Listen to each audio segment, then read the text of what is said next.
Friends, हम लोग inhalational anaesthetic agent के बारे में बात कर रहे हैं। यहाँ पर सेकंड पार्ट है ये। पहला पार्ट हमारे वीडियो चैनल में अपलोडेड है, आप जाके देख सकते हैं। दूसरा पार्ट हम बात करते हैं सिस्टम्स के बारे में कि क्या क्या इफेक्ट डालते हैं। सबसे पहले बात करते हैं सेंट्रल नर्वस सिस्टम के बारे में।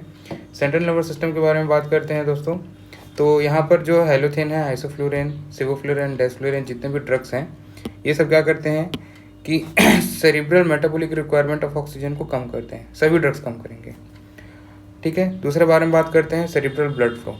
सेरिब्रल ब्लड फ्लो दोस्तों, जो हैलोथेन है, ये सबसे ज़्यादा सेरिब्रल ब्लड फ्लो को बढ़ाता है। बाकी सब ड्रग्स कम उतना ज़्यादा नहीं बढ़ाते हैं। अब तीसरा चीज़ क्या है कि इंट्राक्रेनियल प्रेशर को ये भी बढ़ाता है, सबसे ज़्यादा बढ़ाता है, और बाकी जो ड्रग्स हैं ये उतने ज़्यादा नहीं बढ़ाते हैं। तीसरे में हम बात करते हैं दोस्तों कि न्यूरो सर्जरी की जो ऑपरेशंस होते हैं उसमें हम ड्रग्स को यूज़ कर सकते हैं कि नहीं कर सकते हैं। तो यहाँ पर जो बात करते हैं हैलोथेन है, इट इज़ कंट्राइंडिकेटेड। क्यों कंट्राइंडिकेटेड है आगे हम लोग देखेंगे। और जो बाकी ड्रग हैं आइसोफ्लुरेन, सिवोफ्लुरेन, डेस्फ्लुरेन, ये सभी यूज़ कर सकते हैं, लेकिन सबसे ज़्यादा जो यूज़ होता है वो होता है आइसोफ्लुरेन। ये मेंटेनेंस चॉइस है न्यूरो सर्जरी ऑपरेशन के लिए। सबसे स्टेबल डेस्फ्लुरेन रहता है, लेकिन ये उतना ज़्यादा अवेलेबल नहीं रहता है, इसलिए इसको अपन उतना ज़्यादा यूज़ नहीं करते हैं। उसके बाद में आता है इलेक्ट्रोएन्सेफेलोग्राम में क्या इफ़ेक्ट आते हैं, उसके बारे में बात करेंगे। तो सभी जो ड्रग्स हैं ये सब ईईजी को कम करते हैं। अब दोस्तों यहाँ पर एक बात देखने का है कि CNS coupling rule. CNS coupling rule क्या बोलता है कि सेरिब्रल ब्लड फ्लो है वो डायरेक्टली प्रोपोर्शनल होता है cerebral metabolic requirement of oxygen का। लेकिन दोस्तों ये जो कपलिंग रूल है, ये coupling rule IV anaesthetic follow करते हैं, लेकिन इनहेलेशनल वाले फॉलो नहीं करते हैं। इसीलिए दोस्तों यहाँ पर हम लोग देखा है कि हैलोथेन जो है वो सेरिब्रल ब्लड फ्लो तो बढ़ रहा है, बहुत बढ़ा रहा है, लेकिन cerebral metabolic requirement of oxygen बहुत कम हो रहा है। यही रीज़न है कि इनहेलेशनल वाले इसको फॉलो नहीं करते हैं और आईवी एनेस्थेटिक इसको फॉलो करते हैं। अब इसका इंपॉर्टेंस क्या है दोस्तों, सीएनएस कपलिंग रूल का हम क्यों पढ़ रहे हैं? हम इसको मेनली पढ़ते हैं सेंट्रल नर्वस सिस्टम के लिए, न्यूरो सर्जरी होते हैं उसके लिए। तो यहाँ पर हमने देख लिया है। तो ये इसका फर्स्ट बेनिफिट है टीआईवी है। हमने पहले वीडियो में बात कर चुका है, टोटल इंट्रावेनस एनेस्थेटिक एजेंट, ये इसका बेनिफिट है। अब हम बात करते हैं तीसरा चीज़ इलेक्ट्रोएन्सेफेलोग्राम में। तो अब हम देखते हैं कि कौन कौन से जो फैक्टर्स हैं जो ईईजी को डिक्रीज़ करते हैं और ईईजी को इंक्रीज़ करते हैं। तो सबसे पहले हम बात करते हैं हाइपोक्सिया, इसको डिक्रीज़ करता है, हाइपरथर्मिया, हाइपोवोलीमिया, हाइपोथर्मिया, और जितने भी जो इनहेलेशनल और आईवी एनेस्थेटिक एजेंट हैं ये सभी डिक्रीज़ करते हैं। वहीं पर ये सब जो इन सभी के जो अर्ली स्टेजेस हैं ये सब ईईजी को इंक्रीज़ करते हैं। और दो ड्रग हैं कीटामाइन और N2O, ये ईईजी को इंक्रीज़ करते हैं। यहाँ पर दोस्तों एक देखने वाली बात यह है कि ketamine and N2O both are sympathomimetic होते हैं, इसलिए कीटामाइन को अपन कंट्राइंडिकेटेड होते हैं जिनमें हिस्ट्री होती है एपिलेप्सी की। ठीक है। अब यहाँ पर एक फैक्ट याद करते हैं कि हमने पिछले वीडियो में बात की थी मिथॉक्सीफ्लोरिन के बारे में। मिथॉक्सीफ्लोरिन सबसे ज़्यादा नेफ्रोटॉक्सिक होता है फ्रेंड्स, ओके। एनफ्लोरिन जो होता है वो प्रेसिपिटेट करता है एपिलेप्सी को, सिवोफ्लोरिन प्रेसिपिटेट करता है सीजर को। तो यहाँ पर अपन को याद करना है कि कोई भी ड्रग अपन देंगे किसी भी पेशेंट को, उसके पहले उसकी हिस्ट्री अगर है तो ये सब ड्रग को ध्यान में देते हुए देंगे।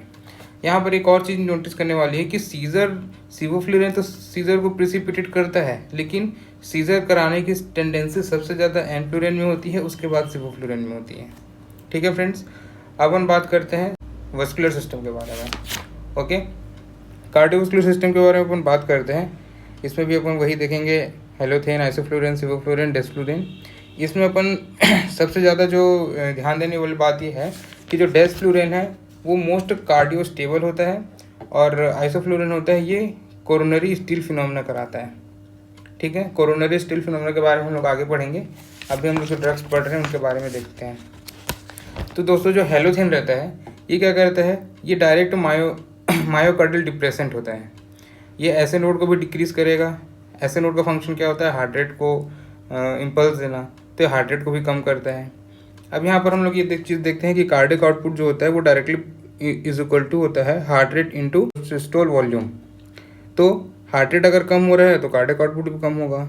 इसलिए हैलोथेन जो रहता है वो ब्रेडिकार्डिया प्लस हाइपोटेंशन कराता है। बाकी जितने भी जो ड्रग्स हैं वो क्या होते हैं, कार्डियोस्टेबल होते हैं। कार्डियोस्टेबल होने के साथ साथ दोस्तों ये क्या करते हैं, सिस्टमिक वस्कुलर रेजिस्टेंस को कम करते हैं। सिस्टमिक वस्कुलर रेजिस्टेंस कम करेंगे, साथ साथ ये मीन आर्टेरियल प्रेशर को भी कम करते हैं, लेकिन ये रिफ्लेक्स सिंपैथेटिक ट्रैकीकार्डिया करते हैं, जिसके कारण ये हार्ट रेट बढ़ता है। तो जितने भी जो तीनों ड्रग्स हैं, ये तीनों ड्रग्स क्या करते हैं, हाइपोटेंशन प्लस ट्रैकीकार्डिया करते हैं। तो ये चीज़ अपन को याद करना है। अब अपन बात करते हैं रेस्पिरेटरी सिस्टम के बारे में। रेस्पिरेटरी सिस्टम कितने हैं, जितने भी जो ड्रग्स हैं, इनहेलेशनल हो चाहे इंट्रावेनस हो, सभी रेस्पिरेटरी सिस्टम को डिप्रेस करते हैं। ठीक है। दूसरा चीज़ है ये ब्लंट करते हैं हाइपोक्सिक हाइपरकेपनिक ड्राइव को, इसके बारे में हम आगे बात करेंगे। तीसरा पॉइंट है ब्रोंकोडाइलेशन। ब्रोंकोडाइलेशन दोस्तों सबसे बेस्ट जो ब्रोंकोडाइलेटर होता है वो हेलोथेन होता है, और जो सेकंड बेस्ट है वो सेवोफ्लोरिन होता है। अब यहाँ पर एक चीज़ हमको ध्यान देना है कि जो इनहेलेशनल एनेस्थेटिक एजेंट है, इनहेलेशनल, ये क्या करते हैं, ब्लंट करते हैं हाइपोक्सिक पल्मोनरी वैसोकंस्ट्रिक्शन को। अब ये हाइपोक्सिक पल्मोनरी वैसोकंस्ट्रिक्शन क्या चीज़ है, नॉर्मली क्या होता है, जब रेस्पिरेटरी सेंटर डिप्रेस होता है तो रेस्पिरेटरी रेट डिक्रीज होता है। जब रेस्पिरेटरी रेट डिक्रीज होता है तो उसके कारण क्या होगा, हाइपोक्सिया होगा और हाइपरकैप्निया होगा, मतलब ऑक्सीजन की कंसंट्रेशन कम हो जाएगी और CO2 की कंसंट्रेशन बढ़ जाएगी, जिसके कारण क्या होगा, रेस्पिरेटरी ड्राइव होगा। रेस्पिरेटरी ड्राइव अपन को सांस लेने के लिए मजबूर करेगा। लेकिन इनहेलेशनल एनेस्थेटिक एजेंट में क्या करते हैं, ये जो चीज़ें हैं ये ब्लंट हो जाती है, जो कि मेंटेन होती है IV एनेस्थेटिक एजेंट से। ये दोस्तों तीसरा बेनिफिट है इनहेलेशनल IV एनेस्थेटिक एजेंट का ओवर इनहेलेशनल एनेस्थेटिक एजेंट। अब अपन बात करते हैं हिपैटिक सिस्टम के बारे में। हिपैटिक सिस्टम में दोस्तों जो हेलोथेन रहता है ये ऑटो इम्यून हिपेटाइटिस कॉज कराता है, और ये अगर किसी को प्री एग्जिस्टिंग लीवर डिसफंक्शंस हैं तो उसमें ये कंट्राइंडिकेटेड होती है। बाकी जो तीनों ड्रग हैं उसको अपन यूज़ कर सकते हैं, उसमें ऐसी कोई प्रॉब्लम नहीं है। अब यहाँ पर अगर किसी हिपैटिक सर्जरी, अगर किसी को हिपैटिक का ही सर्जरी कराना है तो उसमें हेलोथेन इज कंट्राइंडिकेटेड होता है, बाकी ड्रग को अपन यूज़ कर सकते हैं। अब यहाँ पर दोस्तों एक चीज़ और अपन को देखने वाली बात है कि ड्यूअल ब्लड सप्लाई होता है उसको कैसे इफेक्ट कर रहा है। तो इनहेलेशनल एनेस्थेटिक जो एजेंट होते हैं वो लीवर के ड्यूअल सप्लाई होती है। Dual supply means total hepatic blood flow is equal to total blood flow plus hepatic artery blood flow. तो ये जो चीज़ है ये इफ़ेक्ट होती है इनहेलेशनल एनेस्थेटिक एजेंट से, वहीं पर IV एनेस्थेटिक एजेंट इसको इफेक्ट नहीं करता है। तो यहाँ पर ये तीसरा बेनिफिट है TIVA का। अब देखते हैं रीनल सिस्टम में क्या करते हैं। तो जनरली दोस्तों हेलोथेन, आइसोफ्लोरिन, डेसफ्लोरिन कोई इफेक्ट नहीं करता है, लेकिन सेवोफ्लोरिन जो होता है इससे एक कंपाउंड A निकलता है जो कि नेफ्रोटॉक्सिक होता है। तो इसलिए अपन को किडनी वाले जो ऑपरेशन है उसमें ध्यान देके इसको यूज़ करना है। चौथा है यूट्रस में। तो यूट्रस में दोस्तों हेलोथेन सबसे बेस्ट यूट्राइन रिलैक्सेंट है, बाकी जो ड्रग्स हैं वो कोई इफेक्ट नहीं करते हैं।